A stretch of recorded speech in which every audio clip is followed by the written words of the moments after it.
So Simple tutorial. Good morning students, welcome to SST So Simple tutorial. In the previous class we had read that quality of population depends upon the literacy rate, health of a person indicated by life expectancy and skill formation acquired by the people of a country. Then we read about education. We read what the government has done to improve literacy in the country. We also read about Sarv Shiksha Abhiyan and midday meal. Today we will read quality of population health. बच्चों, आपने सुना होगा health is wealth. What does it mean? इसका मतलब ये हुआ कि health ही मनुष्य के लिए सबसे बड़ी संपत्ति है. इसका मतलब ये हुआ कि यदि किसी व्यक्ति के पास बहुत सारा धन हो, बहुत संपत्ति हो, जीवन को सुखी और आरामदायक बनाने के सारे साधन हो, पर यदि वो हेल्दी नहीं है तो सब बेकार है. बच्चों, एक स्वस्थ व्यक्ति ही जीवन का आनंद उठा सकता है. हम इस बात को खुद पर देख सकते हैं. जब हम बीमार होते हैं तो क्या होता है? स्वादिष्ट भोजन भी अच्छा नहीं लगता है, टीवी देखने का मन नहीं करता है, पढ़ाई की बात तो छोड़ ही दीजिए, दोस्त भी आ जाते हैं ना तो बात करने का मन नहीं करता है, लगता है बस चुपचाप बेड पर पड़े रहें, है ना. इसी तरह मान लेते हैं एक व्यक्ति कहीं काम करता है and he is not keeping good health. He falls sick frequently. So what will happen? He will take leave regularly. This will result in loss of productivity. He will not be able to work as efficiently as any other healthy worker. Thus, he will not be able to contribute much to the growth of that organization, isn't it? बच्चों, every firm or company wants to maximize profit. सभी profit कमाना चाहते हैं ना? तो क्या कोई भी कंपनी ऐसे व्यक्ति को रखना चाहेगी जो किसी हेल्दी व्यक्ति की तरह काम ना कर पाए? नहीं ना. My dear students, an unhealthy person becomes a liability for an organisation. वहीं यदि वह हेल्दी होगा तो वह ज़्यादा काम करेगा, अच्छा आउटपुट देगा. बच्चों, having good health is directly related to leading a productive life. A good health helps a person serve better. The health of a person helps him to realize his potential and the ability to fight illness. मतलब ये हुआ कि किसी व्यक्ति को उसका health उसे अपनी क्षमता को प्राप्त करने में और बीमारी से लड़ने में ताकत देता है. और एक बात नोट कर लें, यदि पोटेंशियल को आउटपुट में बदलना है तो हेल्दी रहना जरूरी है. इसीलिए पॉपुलेशन के हेल्थ स्टेटस को इम्प्रूव करना किसी भी देश की प्रायोरिटी होती है. आइए देखते हैं हेल्थ को लेकर हमारी नेशनल पॉलिसी क्या कहती है. Our national policy aims at improving the accessibility of health care, family welfare and nutritional service with a special focus on the under privilege segment of population. अभी हम लोग पिछले क्लास में जब एजुकेशन पढ़ रहे थे तो वहाँ बार बार यूनिवर्सल एक्सेस की बात कर रहे थे, याद है ना. आप यहाँ भी देखेंगे एक्सेसिबिलिटी की ही बात हो रही है. हेल्थ सर्विसेज को इम्प्रूव करना है और यूनिवर्सल हेल्थ कवरेज अचीव करना है. यही नहीं, फैमिली वेलफेयर और न्यूट्रिशनल सर्विस की पहुँच में भी सुधार करना है. और ख़ास ध्यान किसका रखना है? अंडर प्रिविलेज सेक्शन का. किनका? हमारे समाज के जो वंचित वर्ग हैं ना, उनका. ऐसा क्यों? बच्चों, बीमार पड़ने पर संपन्न लोग तो अपना इलाज करा ही लेते हैं, पर बीमारी में इन अंडर प्रिविलेज लोगों की हालत खराब हो जाती है. और खासकर जब मामला सीरियस हो, मान लो कोई बड़ा ऑपरेशन करना हो, तब.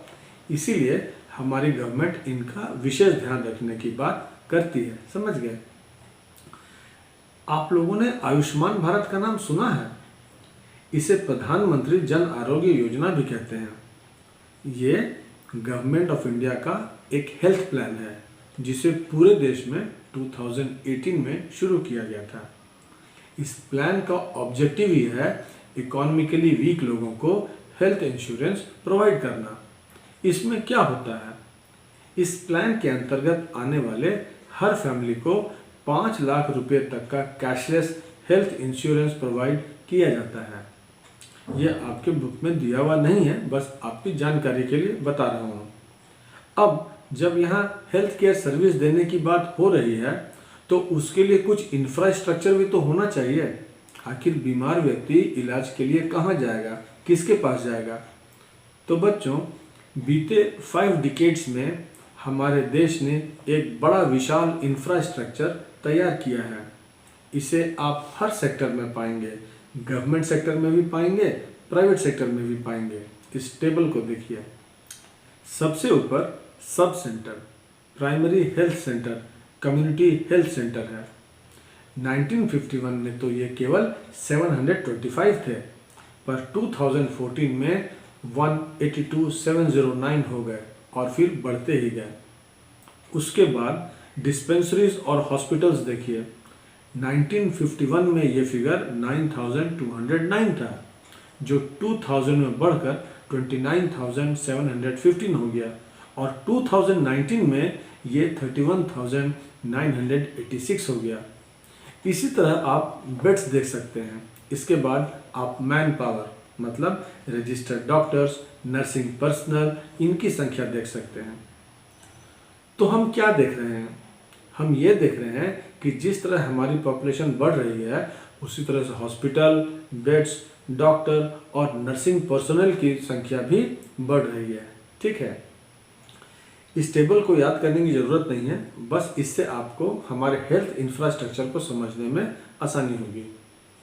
अब देखते हैं, जब गवर्नमेंट इतना कुछ किया है तो इससे कुछ फर्क पड़ा या नहीं। सबसे पहले लाइफ एक्सपेक्टेंसी। लाइफ एक्सपेक्टेंसी क्या होती है, याद है ना? यह आपको पिछले क्लास में बताया था।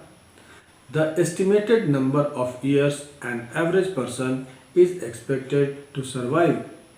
So what is the status of life expectancy? Let us see. The measures adopted by our government has increased the life expectancy to over 69.4 years in 2016. Life expectancy बढ़कर कितना हो गया है? 69.4 years. Second, IMR. ये IMR क्या होता है? IMR is the death of a child under 1 year of age. ये नंबर जितना कम हो उतना अच्छा। इसे कैलकुलेट कैसे करते हैं? किसी एरिया के number of death of a child under 1 year of age को उसी एरिया में उसी दौरान नंबर ऑफ लाइव बर्थ से डिवाइड कर देते हैं और फिर 1000 से मल्टीप्लाई कर देते हैं। ठीक है, अब देखते हैं कि इसकी स्थिति क्या है। This IMR has come down from 147 in 1951 to 36 in 2020। देखिए कितना घट गया है। इसी तरह बर्थ रेट 2018 में घटकर 20 और डेथ रेट भी 2018 में घटकर 6.2 हो गया है। बच्चों, लाइफ एक्सपेक्टेंसी में वृद्धि और इम्प्रूवमेंट इन चाइल्ड केयर, ये दोनों देश के फ्यूचर प्रोग्रेस को एसेस करने में बहुत यूजफुल होते हैं। आइए अब जरा प्रॉब्लम्स की बात कर लेते हैं। हमने देखा है कि गवर्नमेंट हेल्थ सर्विस देने की पूरी कोशिश कर रही है, फिर भी हमारे देश में कई ऐसी जगह हैं जहां ये सब बेसिक फैसिलिटीज़ अवेलेबल नहीं हैं। इसके बाद हम देखते हैं कि हमारे देश में केवल 542 मेडिकल कॉलेजेस और 313 डेंटल कॉलेजेस हैं जो कम लगते हैं। इनमें से भी 4 स्टेट ही ऐसे हैं जैसे आंध्र प्रदेश, कर्नाटक, महाराष्ट्र एंड तमिलनाडु, जिसमें सबसे ज़्यादा कॉलेज हैं। तो ये थे प्रॉब्लम्स। इसके साथ ही आज का क्लास खत्म करते हैं। Time for probable questions now. 1. Mention the features of national health policy. 2. What is the health status of the population of India? तो अब आप एक बार अपने टेक्स्ट बुक को अच्छे से पढ़िए और इन क्वेश्चंस को तैयार कर लीजिए। नेक्स्ट क्लास में हम लोग पढ़ेंगे अनएम्प्लॉयमेंट। तब तक keep reading and have a nice time. Thank you.